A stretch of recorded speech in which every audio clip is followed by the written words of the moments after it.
Welcome back to our YouTube channel. It's my princess for a new vlog a day. So yan, like ganyan. Don't forget to like, share, and subscribe this video. And click the notification bell para update kayo sa mga vlog ko. Diba? So ngayon kakain na po tayo na ice candy. As in, kanina po siya kinakain.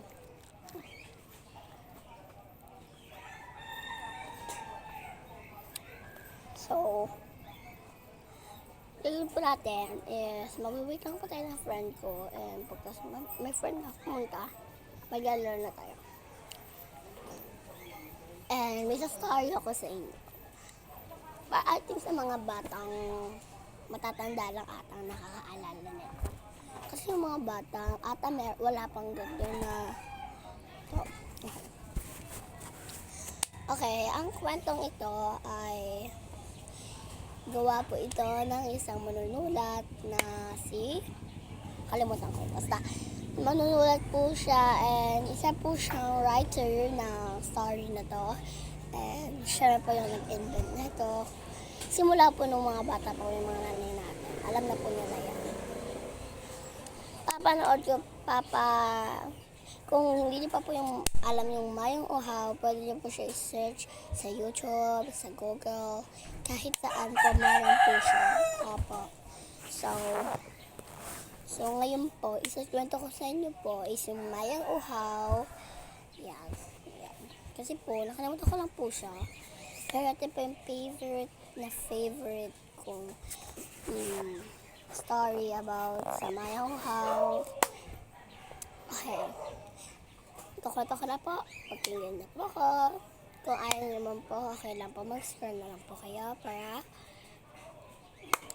basta po kung ayaw nyo po, scroll nyo na lang po. Pero sa mga nanonood po nito is share ko na lang naman po ito para sa mga batang may kaalaman din like me na honor student po ako. So itong kwentong ito is hindi po siya gawa-gawa ko. Hindi po siya gawa-gawa lang ng kahit sino. Isa po talaga siyang story of dreams and strategy.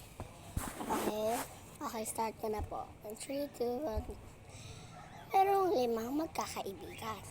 Si Maya ang panghuli. Tapos, merong isang basong tubig na naglalaman ng tubig, malamang. Tapos po, una, uminom ang malaki. Uminom siya.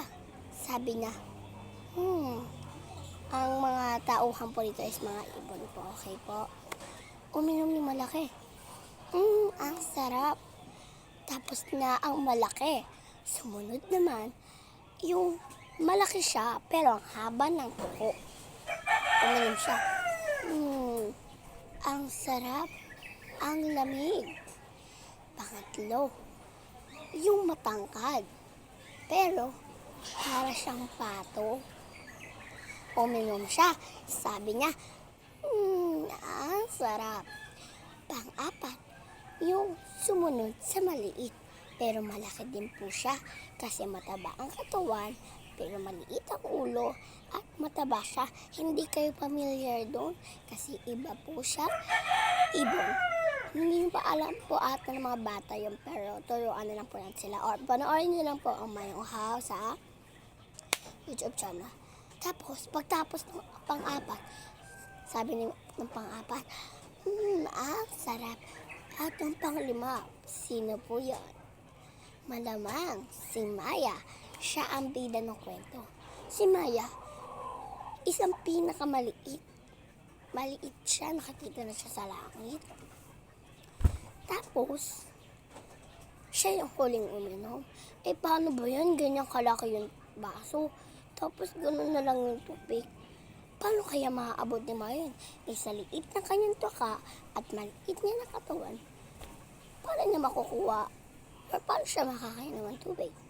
So, nag-isip siya ng paraan. Nag-search siya sa bawat sulok. Nakita niya, merong upuan. Kumuha siya ng upuan. Yeah. Umakyat siya, pero hindi pa rin abot ng kanyang tuka. Kaya ang ginawa niya, sinubukan, pero hindi talaga nagawa. So, may maganda siyang naisip. Nakakita siya ng bato. Pero yung bato nakita niya maliit. Wala kasi akong maliit na bato dito. Malalaki lang kasi siya. Tapos, ginawa niya, naglagay siya ng bato sa tubig. At dahan-dahan ang nilagay yung mga bato sa tubig para umangat. Ang sabi ni Maya, wow, nakainom na ako.